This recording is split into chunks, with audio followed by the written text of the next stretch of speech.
네, 안녕하세요. 당원동들. 오늘 굉장히 혹한입니다. 삼한사원에서 삼한 중에서 지난번 강추위에 의해서 오늘도 대단한 추위네요.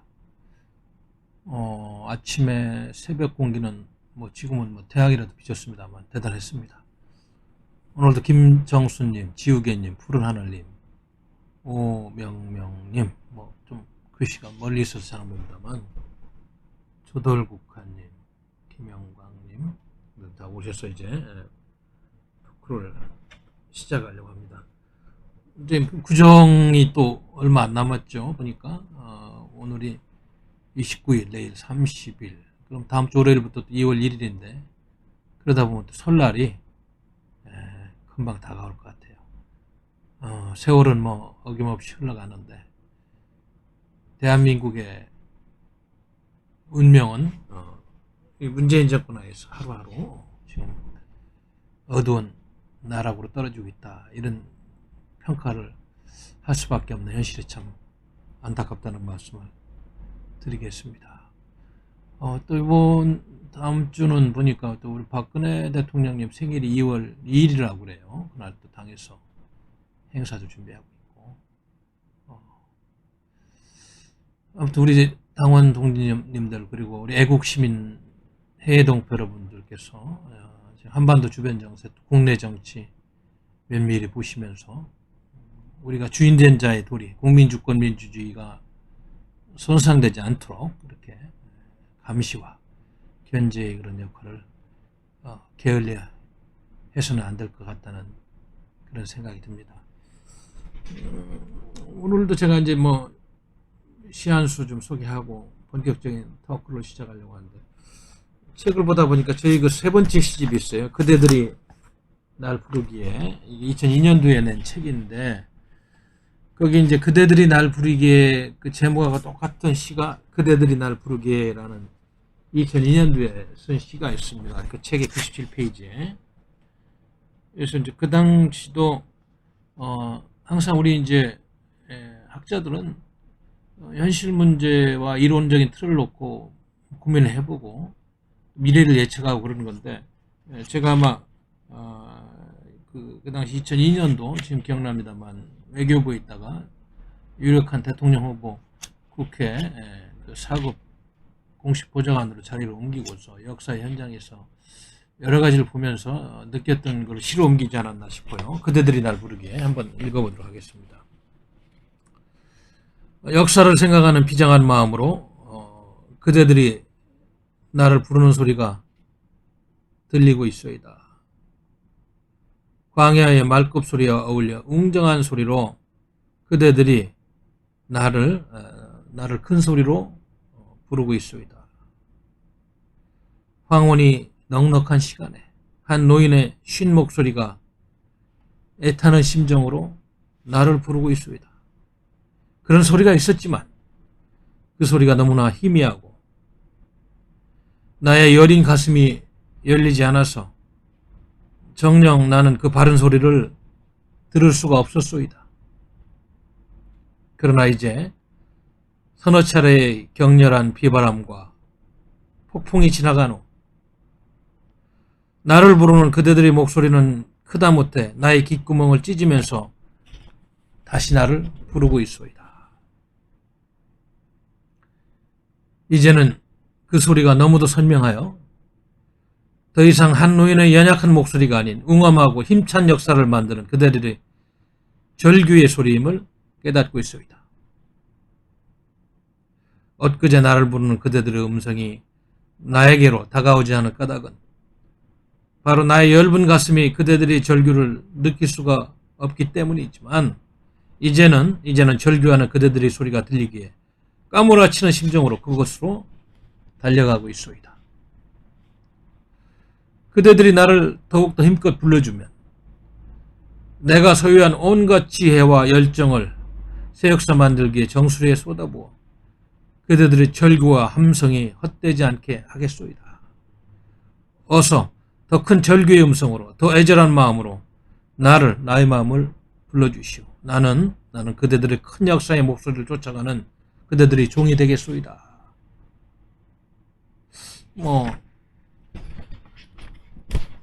19년 전에 쓴 시네요. 19년 전에 젊은 시절에 30대 후반에 나라를 생각하면서 쓴 시인데, 이 시를 읽으면서 이제 우리 공화당이 요즘 추구하는 자유우파 혁명, 진정한 보수혁명, 사회보수 척결 및 진보를 가장한 수구좌파 종북 세력의 척결, 이런 걸 생각하면서 제대로 된 역사 창조의 그런 책무를 느끼게 하는 그런 장엄한 역사시였다, 참여시였다, 이런 생각을 해봅니다. 여러분들은 어떻게 느끼셨는지 모르겠어요. 오늘 아까 오전에 10시 35분에 그 갤럽 여론조사가 하나 또 나왔어요. 26, 28일 사이 전국 18세 이상 성인 1,004명을 대상으로 조사했는데, 갤럽은 리얼미터하고 뭐 조금 차이가 있습니다. 뭐 잘하고 있다가 38%, 조금 올랐어요. 지난주에 갤럽은 뭐 잘하고 있다 37%였는데, 그리고 국정수행 잘못하고 있다, 부정적인 평가는 52%, 이렇게 나왔어요. 근데 이번 주에도 보니까 재밌는 게 20대 18세에서 29세 사이 20대는 잘하고 있다는 26%고 잘못하고 있다고 54%로 굉장히 잘못하고 있다 쪽으로 높습니다. 30대는 근데 42%가 잘하고 있다, 51%가 잘못하고 있다. 근데 40대는 역시 지난주와 마찬가지로 잘하고 있다가 52%, 잘못하고 있다가 43%. 40대가 이 문재인 주사파 정권을 받쳐주는 그런 세력인데 전교조의 영향을 많이 받은 세대다, 아무래도 그런 생각을 하지 않을 수 없고, 50대는 39%가 잘하고 있다, 55%는 잘못하고 있다. 60대 이상엔 35% 잘하고 있다, 54%가 잘못하고 있다. 이런데 그 흐름은 이렇게 좀 이어지고, 문재인 정권의 코로나 구제만이가 이렇게 풀린다는 약속, 뭐 이런저런 것들 때문에 영향을 좀 받고 있다는 생각을 하게 됩니다. 왜냐하면 또 지금 2달 앞으로 다가온 서울시장, 부산시장 선거가 대선의 전초전이라서 또 올인하고 있는 그 집권당의 매표 행위에 가까운 그 현금 살포가 영향을 미치지 않을까, 이런 우려를 하게 됩니다. 정당 지지를 보니까 여기 더불어민주당이 34%, 국민의힘은 20%밖에 안 돼요. 국민의힘은 더 싫다고 나온 거예요, 더불어민주당보다. 뭐 야당이 아니니까. 이게 뭐 야당인지 무슨 뭐 더불어민주당 쫓아가는 똘마니인지 전혀 견제가 안 되는 당이에요. 역사적인 평가가 혹독할 겁니다, 국민의당. 김종인 씨는 빨리 거기 내려와야 돼요. 그 역할이 없어요. 팔순의 노인께서 거기 앉아가지고 과거에 또 문재인 씨 손들어준 사람이 또 여기 와서 뭘 하겠다는데 역할이 없는 분입니다.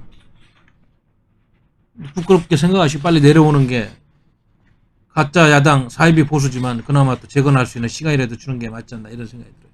무당층이 31%입니다. 바로 이제 제대로 여론조사하면 이런 분들이 제대로 정보가 알려지고 언론이 정상화되면 우리 당을 지지하는 세력이 올 확률이 많고, 뭐 나머지가 이렇게 있는데, 아무튼 제가 보니까 국민의힘이 이 엄청난 문재인 정권의 실정과 국정 난매상에도 불구하고 전혀 그걸 받아먹고 있지 못한 그런 현실을 지금 보게 됩니다.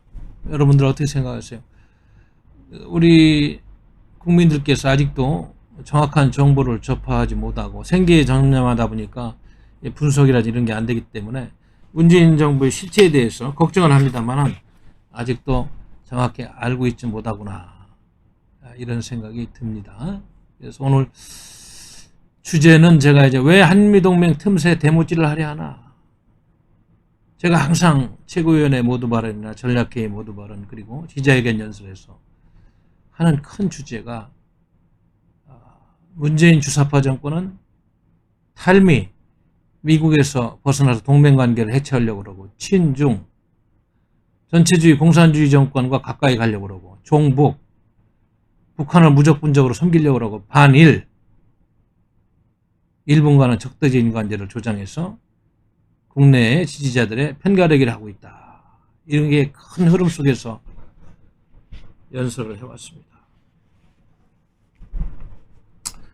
근데 여러분도 알다시피 왜 바이든 행정부가 출범해서 동맹국들, 수상들, 원수들하고 통화를 계속 하는데 당연히 이제 대한민국 대통령한테 전화가 올 텐데 그걸 못 기다리고 왜 시진핑 중국 공산당하고 이렇게 먼저 통화를 해서 공산당 창당을 축하하고 왜 이런 이야기를 하는지 모르겠어요. 그러니까 친중이라는 거 아닙니까? 이런 걸 보면서도 뭐 대통령이 외교 전략을 하고 그럽니까? 그건 바보죠. 친중입니다. 이게 미국이 보기에는 이 신뢰성이 없는 신용불량자 같다는 그런 이미지가 다시 한번 확인되는 것이다. 바이든하고 통화를 한 다음에 해도 되는데 왜 그러는지 모르겠어요. 그 밑에 이제 강경화 씨하고 토니 블링컨 국무부 장관이 27일 지난 27일 첫 통화를 했다는데 거기서도 뭐 명확하게 입장차가 드러났잖아요. 미국은 한미일 3자 협력에 방점을 둔 반면 한국은 남북한 평화 시원한데 미국을 끌어들여서 지난번 트럼프 대통령 북한의 비핵화 사격에 끌어들여가지고 뭘 빨리 해결해서 김정은이한테 뭘 보여주려고 하는 이런 조급함에서 못 벗어나고 있다. 미국이 보기에는 안 될 얘기죠. 지금 바이든 행정부 주변에서 한반도 문제를 담당하는 전문가들이 과거에 북한 핵 협상과 북한에 대해서 정책을 위반하고 분석해온 이론가들이 포진해서 경험을 다 했기 때문에 절대 안 될 일입니다. 그러니까 미국은 한미일 3자 협력구도를 복원하는 것이 가장 외교의 우선 가지고 그걸 플러스 인도 태평양 전략의 쿼드, 미국, 일본, 호주, 인디아 그리고 한국까지 가능하면 포함시켜서 중국 공산당을 견제하고 그들의 팽창 전략을 억제하는 것을 가장 우선순위에 두고 있는데 시진핑하고 탁 먼저 통화해가지고 중국 공산당을 칭송하는 문재인 씨는 한미동맹 벌어지는 틈새에 대못질하는 것 아니고 뭐예요? 이걸 전략이라고 얘기할 거예요?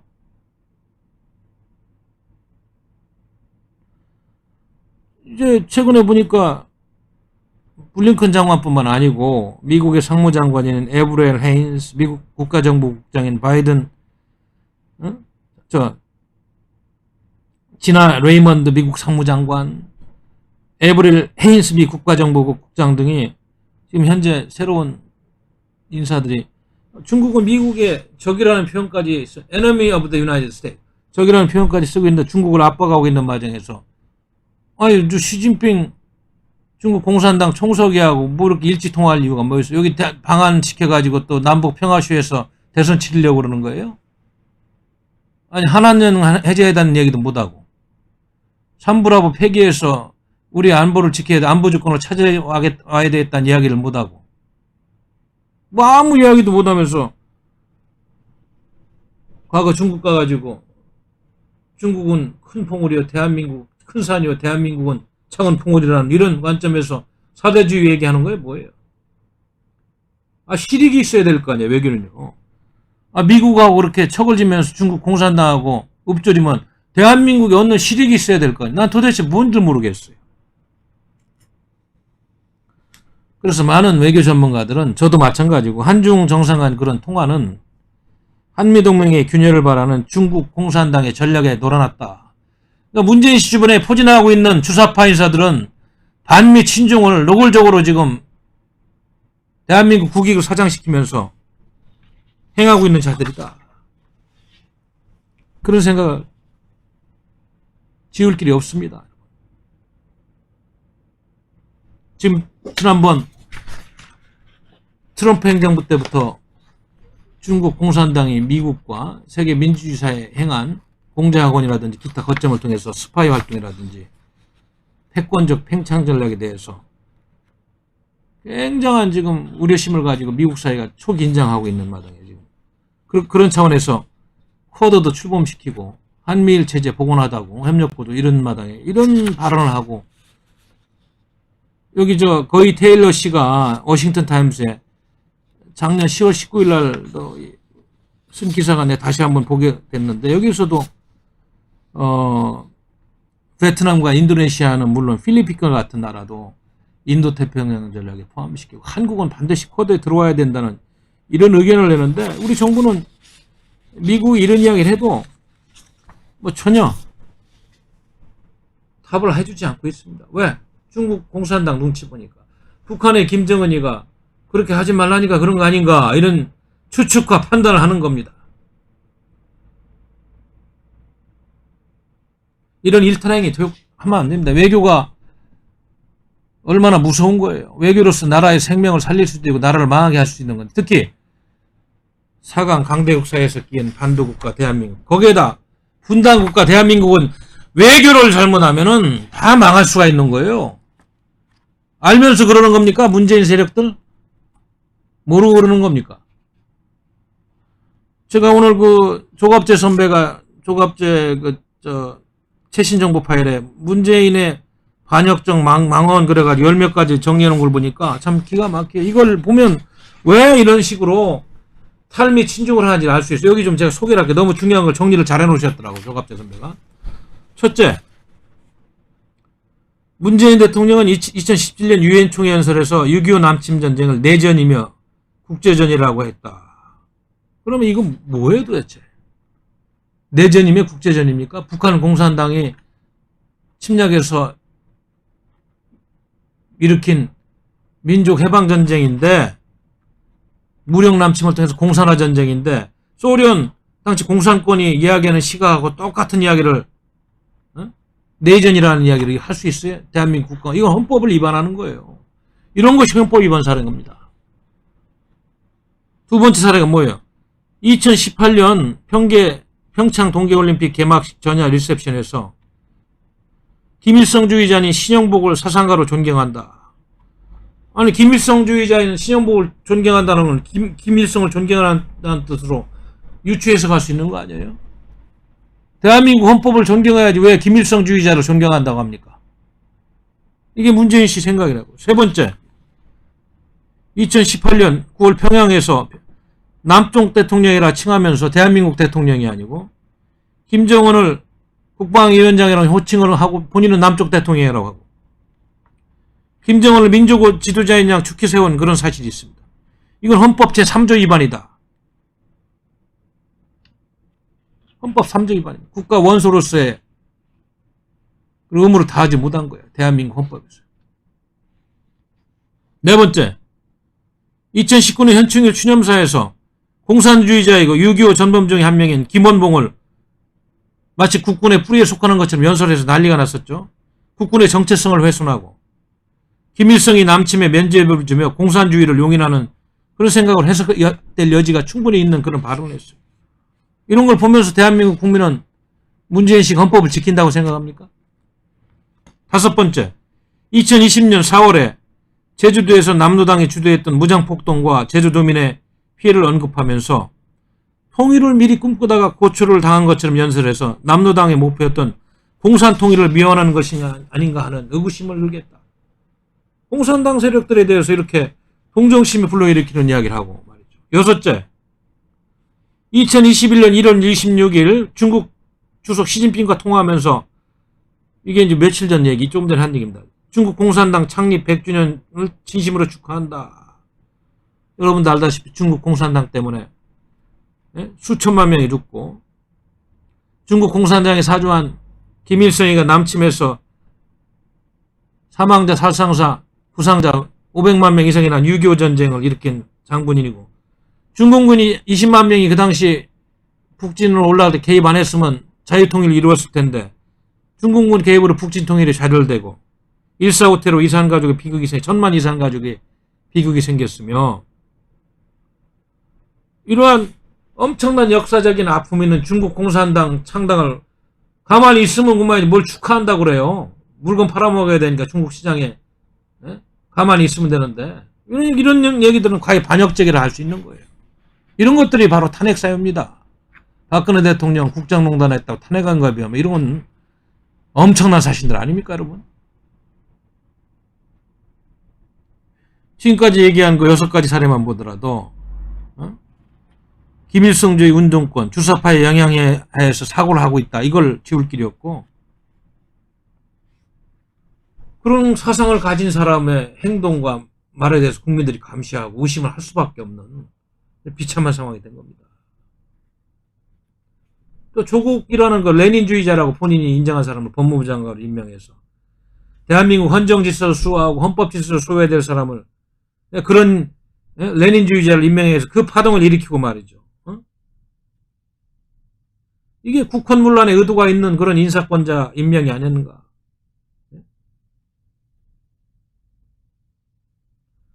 또요, 2019년에는 목숨 걸고 한국으로 탈출한 2명의 탈북 어민, 즉 북한 거주 국민을 본인들의 의사를 무시하고 강제 북송했습니다. 북한에서 설사 살인을 저질렀더라도 사법권을 한국 정부가 행사해야 하는데 헌법상 반국가단체에 탈북한 사람을 그냥 넘겨줘 버렸어요. 이거 인도주의적으로 있을 수 없는 일입니다. 그리고 알다시피 대북전단 금지법, 북한에 거주하는 주민들에게 헌법상 우리 주민들을 되어 있습니다만 외부 정보를 전달해주는 전단 등을 보내며 형사처벌하는 법을 만들었어요. 국민의 기본권을 해쳐서라도 김일성, 김정은 패밀리를 지금 기쁘게 해주겠다는 그런 의도가 아닙니까? 그러니까 종북이래죠, 종북. 이래서 종북이라는 거예요. 그리고 지난번에 난리 났었죠. 해양수산부 공무원 말이죠. 표류에 가서 북한군에 의해서 사살된 이런 사건인데 어떻게 처리했어요? 북한의 눈치 보면서 말이죠. 북한이 사살한 거 아니에요? 그리고 화장 처리한 거. 가해자가 북한의 김정은 아니냐고요. 북한을 더 배려하면서 사건 정리하려고 하고. 이런 일이 있을 수 있어요? 그러니까 종북이라는 겁니다.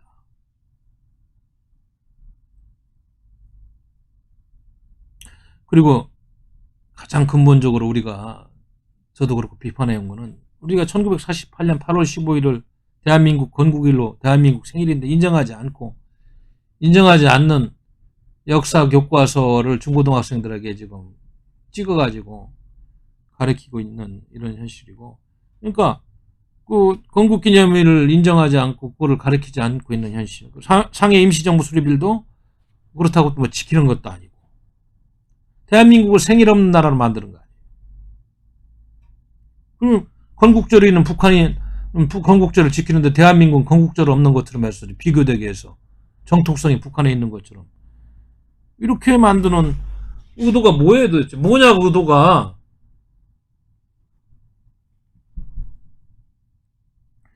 (1948년 12월 12일) 유엔 총회 결의문 한국을 한반도 전체의 유일한 합법정부를 인정한다는 이런 해석이 있는데 이거를 학생들에게 안 가르치는 것 같아요. 역사 시간에. 국가의 정통성을 훼손한 그런 학자를 말이죠. 대한민국 역사박물관장으로 임명하고 김일성에게 유리한 해석을 낸 사람들을 논공행상해가지고 자리해주는 이런 정부가 종북정부 아닙니까?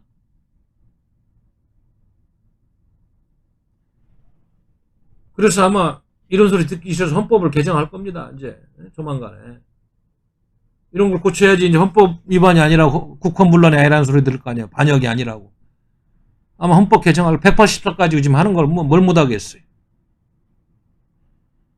지금 우리 헌법상에는 북한의 김정은 정권은 주적으로 분명히 이렇게 돼 있는 거고 군은 그 주적에 대해서 당연한 경계심을 가지고 군사훈련 및 그런 정신교육을 통해서 군기를 잡아야 되는데 북한이 주적이 아닌 것처럼 뭐 애매한 이런 군기 문화도 형성돼 있고, 그래서 이거는 여기 지금 조갑재 선배는 이런 정권을 갖다가 진보는 아니죠. 이거는 진보는 아주 좋은 용어고 여기에 써서는 안 됩니다. 진보 정권이냐 좌파 정권이냐 극자 정권이냐 간첩 정권이냐 괴뢰 정권이냐 매국 정권이냐 반역 정권 뭐라고 불러야 되는지를 모르겠다.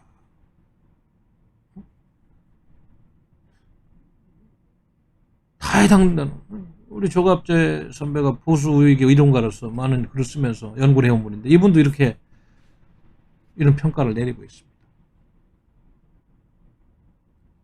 그리고 정박이란 우리 한국계 미국인 브루킹스 연구소 전 연구원이었죠. 한반도 문제를 연구하는. 현재는 국무부 동아태 담당 부차관으로 임명된 그분이 평가했잖아요.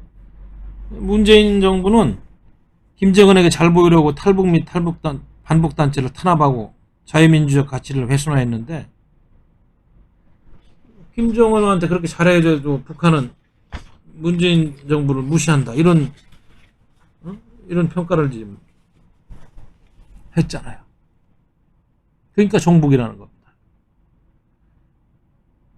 반미하는 북한과 종북을 하는 게 당연히 탈미가 되는 거고, 멀어지고 있는 한미 관계에 더 멀어지게 하려고 하다 보니까 거디 평화수로 온갖 군불대다가 이제 한미연합훈련, 한미동맹의 근간인 한미연합훈련도 중지시키는 이런 엄청난 일들을 저지르고 있어요. 지난 2년 동안 코로나 탓으로 안 하고 북한 탓 안 하고, 아니 동맹국하고 훈련을 할 건지 안 할 건지 결정하는데 북한 눈치 보고 뭐 남북공동위원회에서 훈련 재개부를 물어보겠다, 상하겠다는 게 도대체 정신 나간 사람들 아닙니까? 오직하면 로버트 에이브람스 주한 미군 사령관, 한미연합 사령관께서는 실탄 훈련을 하지 않으면 실전에서 부하들이 피를 부르기 때문에 실전 훈련을 하지 않는 동맹 관계는 실제로 동맹이라고 이렇게 할 수 있는 뭐 그런 한간의 뜻이 있는 말까지 이렇게 하고 2년 가까이 지금 훈련을 안 하고 있는 것을 방치하면 안 된다. 이게 벌어지는 한미동맹 틈새에 대못 받는 것이 뭐예요? 빨리 재개해야 됩니다. 대못을 빼야 돼요. 내가 지금 내용을 보니까 저 3대 주요 훈련 중에 하나 있던 키리졸브 훈련, 전면적인 대비 지휘수 연습 훈련을 지금 동맹 연습으로 변경 및 축소하다가 또 폐지 단계까지 왔고, 독수리 훈련도 마찬가지입니다. 전면적 대비 야외 기동 훈련인데 대대구 훈련으로 변경 축소해서 폐지되고 있고, 쌍용 훈련은 대규모 한미 연합 상륙 훈련인데 폐지되어 있습니다. 안 하고 있어요. 2년 때. 그리고 맥스 썬더 훈련이라고 대규모 한미연합 공군 훈련인데 연합 공중 훈련으로 변경 및 축소가 되어 있어서 거의 폐지된 거나 마찬가지고, 을지 프리덤 가디엄 전면적 대비 정부 군지휘 그런 훈련인데 한국 단독으로 을지 태극 연습 지휘소 연습 등으로 변경되고 폐지된 거나 마찬가지다. 비질런트 에이전트 훈련 대규모 한미연합 공군 훈련인데 축소 및 비공개돼서 이것도 완전 축소됐다. 이것이 한미동맹의 틈새 대못을 박는 한미연합 훈련을 멈추게 한 세력들의 역사의 큰 채권입니다. 이렇게 되면 주한미군의 존립 근거도 상당히 흔들릴 수밖에 없어요. 앞으로 빨리 재개해야 됩니다. 빨리.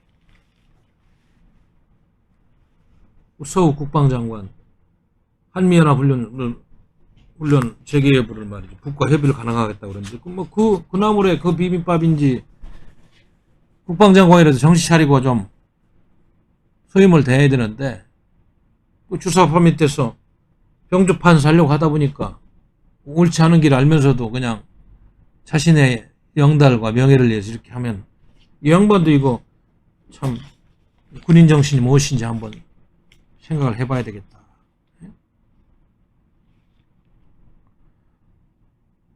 지금 미 국무장관 블링컨 국무장관 기자회견에서도 그 전에 이제 상원 인사청문회에서도 지금 한반도 문제는, 북핵 문제는 지금 언급이 거의 안 되고 있어요. 우선순위에서 밀리고 있다. 단지 철저하게 더 점검해가지고 따지는 이런 지금 시간이 필요하고, 알다시피 지금 미국이 중국 공산당을 견제하기 위해서 인도 태평양 전략에 한국이 동맹국으로서 적극적으로 참여하고 한미일 과거의 군사협력 체제를 적극적으로 복원하고, 이것이 지금 가장 중요한 메시지인데 그런 소리는 안 듣고 남북한 비핵화, 사기, 가짜 평화 시위에 또 미국을 끌어들이려는 이 주사파들의 음모 때문에 한미 동맹의 틈새는 더욱더 커질 것이다. 올해 1년도 큰 차이가 없을 것이다. 이런 생각을 하는 겁니다. 왜 시진핑하고 그렇게 이 중요한 시점에 이렇게 통화를 해가지고 중국 공산당을 칭송하고 말이죠. 시진핑 주석의 전략에 알면서도 말려두는 겁니까?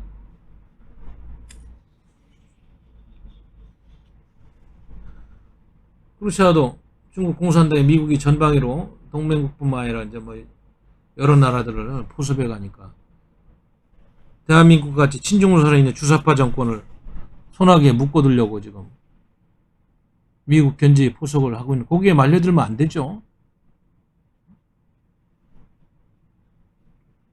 그래서 저는 주사파 정권이라는 이야기를 자주 하는 게, 주사파 정권은 친미는 아니잖아요. 반미로서 일궈온 사람들이고 또 중국 공산당에 대해서 그렇게 거부감이 없는 사람들입니다. 그들이 학생운동하면서 이론적인 서적을 공부할 때 그렇게 배웠기 때문에 그게 평생 씻어지지 않는 거예요.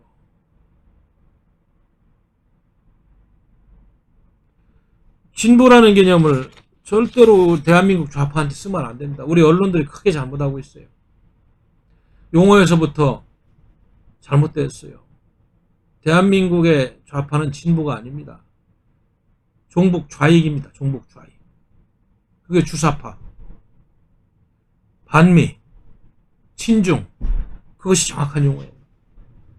진보는 대한민국 헌법을 존중하면서 보수의 단점을 보완하려고 많은 것을 수정하려는 그런 노선을 갖고 있는, 평등과 약자에 대한 배려의 정치 철학을 실천하려는 세력이지, 합리적인 유럽의 좌파 정도로 봐줘야지.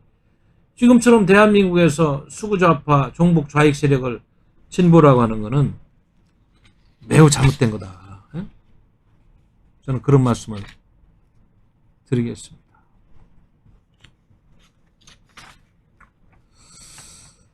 우리 존경하는 당원 동지 여러분, 그리고 애국 시민 여러분, 해외 동포 여러분, 한미동맹은 대한민국의 생명줄이나 마찬가지입니다. 특히 분단 국가에서 북한의 30개에서 100여 개에 달하는 핵과 5,000톤에 달하는 생화학무기 위협 앞에서 한미 동맹 체제를 균열시키고 틈새 대목질하는 것은 대한민국 국민의 생존권을 포기하는 것과 다를 거 없습니다. 어디 지켜줄 데가 없어서 중국 공산당한테 의지하고, 대한민국 적화 전략을 포기하자는 김정은이하고 가짜 서류 평화수를 통해서 혹세무민을 하려고 합니까? 이것은 반드시 역사의 평가를 받는 거예요. 바로 이런 면에서 우리 공화당에 존재 가치가 있는 것이고 투쟁 노선의 방향성도 있다. 수차례 말씀드려온 겁니다. 뭐 원래 학생운동하고 주사파 핵심 인사들은 뭐 사상적으로 그렇다 치는데, 저는 더 안타까운 것이 아까도 얘기했습니다만은 국회에서 이거를 견제해야 될 보수를 가장한 가짜 보수들이 비겁하고 비도덕적으로 저렇게 뒤에 앉아서 자신들의 편익만 추구하는 모습이 그렇고, 또 여권 내부에서도 양식 있게 그래도 대한민국 자본주의 체제에서 가장 큰 혜택을 받고 성장하고 해온 뭐 정세균 총리라든지 이낙연 씨 같은 분들은 왜 이런 주사파 세력에 그런 죽은 노릇을 하고 있는지 이해를 할 수가 없어요. 제가 모르는 그런 정치적인 심오한 철학이 있어서 나라를 저 발전시키는 그런 확고한 신념이 있어서 그런다면 뭐 만에 하나 다행이겠지만, 아무리 봐도 알면서 자리가 좋고 명예가 좋고 권력이 좋아서 추종하는 거로밖에는 제 눈에는 그렇게밖에 안 보여요. 더 좋은 거 있으면 좀 본인들이 좀 해명을 통해서 나중에 혹독한 평가는 면해야 되지 않겠어요?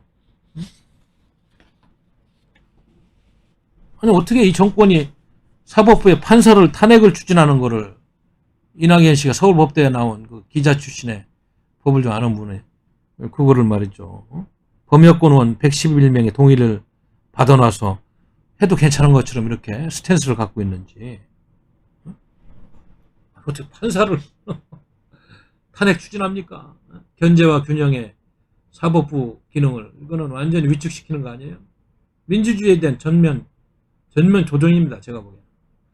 공무원의 신분과 정치적 중립성은 헌법 7조에서 보장되고 법관의 경우에는 헌법 제106조에서 다시 한번 명확하게 그렇게 보장되고 있어요. 그래서 법관이 외부의 압력에 휘둘리지 않고 독립적으로 오직 법과 양심에 따라 판결하는 것이 민주주의 법치의 마지막 보루라는 그런 숭고한 민주주의 사법부의 숭고한 진리가 있는데 이거를 부정하는 거 아니겠어요?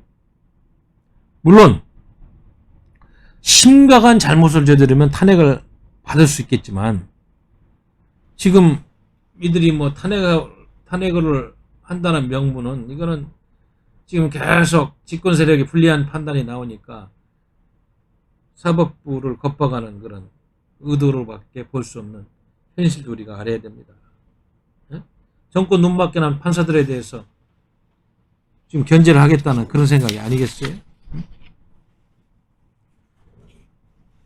대한민국 지금 대법원장하는 김명수 씨가 부산구 공무원들이 부끄러운 동문이라고 뭐 기자회견을 봤습니다만 거기 앉아가지고 왜 부정선거에 대해서 뭐 제가 알기로는 100여 건 이상 고소가 되고 대법원에서 빨리 재검표도 하고 해야 되는데 그런 것도 안 하는지도 모르겠고 김명수 대법원장을 비롯해서 고도 대법관들이 이미 다 장악한 사법부는 여러분들 알다시피 이재명 지사라든지 은수미 의원 등 여권 인사들에 대해서 이미 면죄부 판결한 사례도 있고 최근에 일선 법원에서 윤석열 전 총장 징계 집행정지 문제라든지 정경심 씨에 대한 파렴치한 그런 범죄에 대해 4년을 구형하고 징역 4년 원전 자료 조작 공무원 영장을 청구하고 최강욱 의원 의원직 상실형 등 이런 걸 나오니까 이제 이거 쐐기를 받겠다고 견제하는 게 아닌가 이런 판단을 할 수밖에 없고요.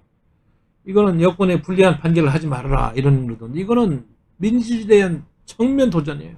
민주주의에 대한 삼권 분립을 정면으로 도전한 일이다. 어떻게 대한민국이 이제 이렇게까지 또 판사를 탄핵하는 일까지 윤석열 총장 탄핵한다고 하다가 판사를 탄핵하는 일까지 가고 있다. 하여튼 뭐 정권을 지키고 주사파 권력을 보호하고 선거에서 표만 된다면 뭐 양심이고 정의고 진리고 법이고 관례고 없습니다. 야당에서 연일 4.3 재보궐선거를 겨냥한 현금살포 형식의 그런 코로나 지원금 배포 시기라든지 선정 방법 이런 거를 좀 신중하게 해야 된다는데도 지금 알다시피 이 여권은 선거에서 어떻게든 이 코로나 선금 자금을 살포해서 이득을 보려고 계속해서 합법적인 그런 매표행위 비슷한 정책을 내놓고 있다. 여러분이 이거를 알아야 됩니다. 지난번에 소상공인, 자영업자의 피해를 보상하기 위한 손실보상제를 입법화하기 전에는 4차 재난지원금 형태의 손실보상을 해야 된다는 그런 주장도 그렇고 여러분도 알다시피 손실보상 입법이 지체될 경우 이 재보선 때 자영업자, 소상공인 피해보상도 안 이루어지게 되면 뭐 투표에서 또 안 좋은 영향을 올 것이 뻔한 거고 그러면 이거를 이제 보완하려고 하다 보니까 벌써 4차 재난지원금 얘기가 나오는 거예요. 그래서 빨리 임시국회 처리해가지고 빠르면 3월 말 4월 초에 선거에 맞춰서 나눠주겠다는 이런 발상을 하는 정파들이니까 국민을 향한 국민 눈높이의 정치는 없고 그냥 정파들의 이득과 정권 연장에만 모든 것을 지금 걸고 자신들의 일신의 양다를 위해서 대한민국이 추구하는 숭고한 이념과 인류의 보편적인 이념은 뒤로 하고 연일 무리수와 윽박지름과 편법으로 국민들을 불편하고 있다. 그렇게 정의를 해야 될 것 같습니다. 또 기가 막힌 것은 여러분들도 봤습니다만은 도대체 KBS가 대한민국 공영방송입니까? 이 정권 들어서 방송 보면은 이건 뭐 이게 정권 나파수지. 이게 어떻게 공영방송이에요. 그런 방송 매체에다가 말이죠. 수신료를 월 2,500원 내고 있는데 3,840원으로 인상하는 안을 KBS가 상정했다는 이사예요. 그 당장 등재해야 돼, 당장. 아니, 대한민국을 지키고 헌법을 지키는 방송이 돼야지. 그 잘난 주사파 정권 홍위병 역할하는 방송에 수신료를 더 낼 이유가 있어요? 방송의 공영성이 다 훼손됐잖아요. 인상은 그냥 폐지시켜야 됩니다, 여러분.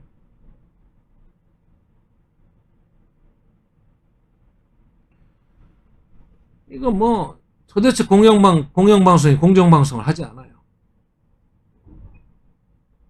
한 시사 프로그램에는 좌파 단체 패널이 81차례 출연하는데 우파 단체 패널은 한 차례도 출연시키지 않았다. 이런 방송이 무슨 그냥 좌파 방송으로 이름 바꿔가지고 그냥 주사파한테 돈 받아서 방송국 운영하면 되지. 왜 국민들이 원하는 방송 하지도 않으면서 돈을 받으려고 하냐, 이거. 경영도 엉망으로 하면서 말이에요. KBS 전체 예산에서 인건비 비중이 36%인데 MBC는 21.7%, 거기는 구조조정 한번 했죠.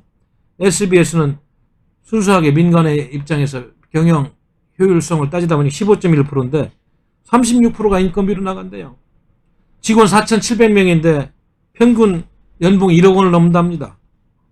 2급 이상 고위직 비율은 56%고 이건 완전히 거대한 공룡에다가 방송의 기능도 제대로 하지를 못해. 대한민국의 헌법을 지키는 역할도 포기해.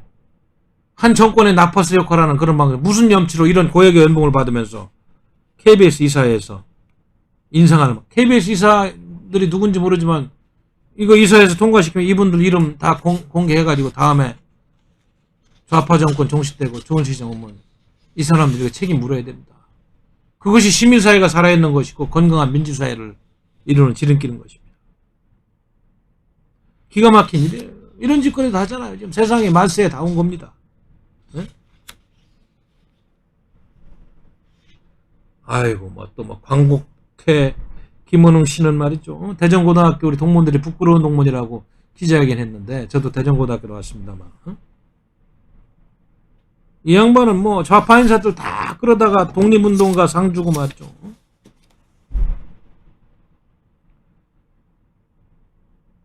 진보 좌파하고 민주당 인사 아니면 독립운동가 한 사람들이 아니에요.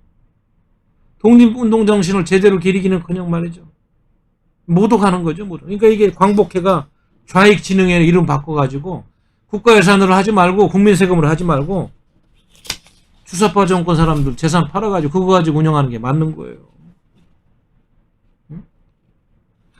여권 인사, 좌파 인사에게만 상을 주는데 광복회라고 할 수 있어요?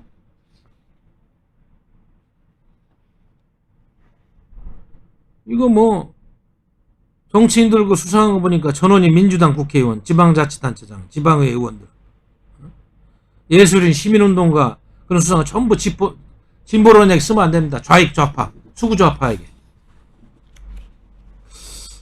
야, 참 눈 뜨고 볼 수 없는 일들이 지금 백주되나 해, 대한민국에서.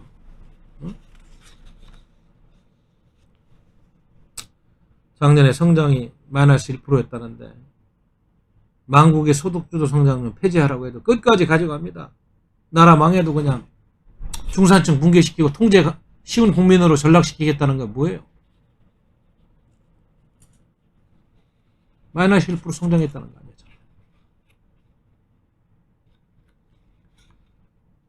이제는 막가파식 재정 포퓰리즘으로 국가 채무가 이렇게 기하급수적으로 늘어나고 말이죠. 코로나를 빌미로 정부 여당의 매표 포퓰리즘이 아주 극심한 지경에 달해있다. 한국은행한테 돈을 찍게 해가지고 뿌리지 않은 그런 법안까지 만들려고 한다니까 기가 막힙니다. 기가 막혀요.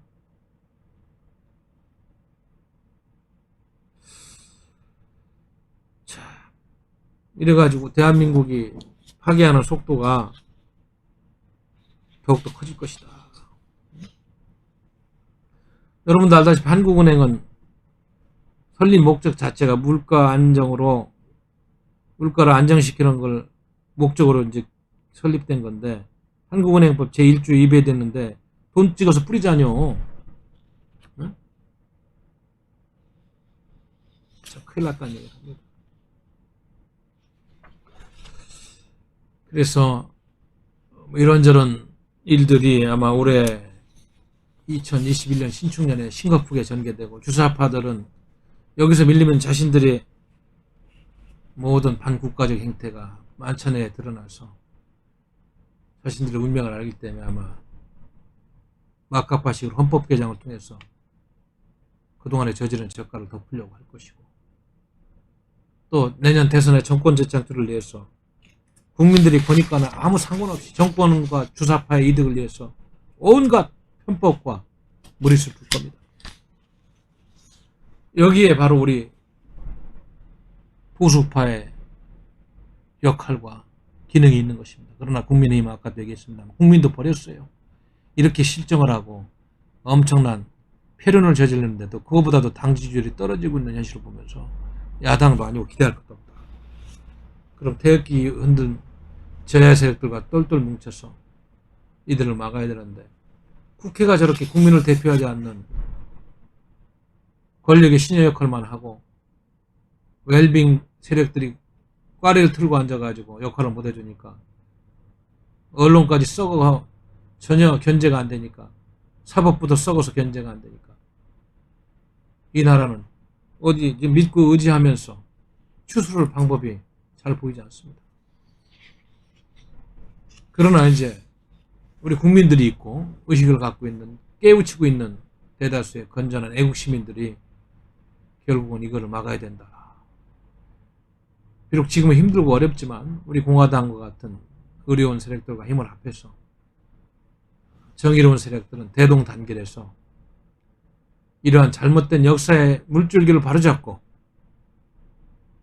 다시 한번 희망을 줄 수 있는 대한민국을 일구고 찾아오는 그런 강력 추정의 해로 삼아야 될 것 같습니다. 당원 동지 여러분, 우리가 그런 일을 하는데 다 함께 전진합시다. 감사합니다.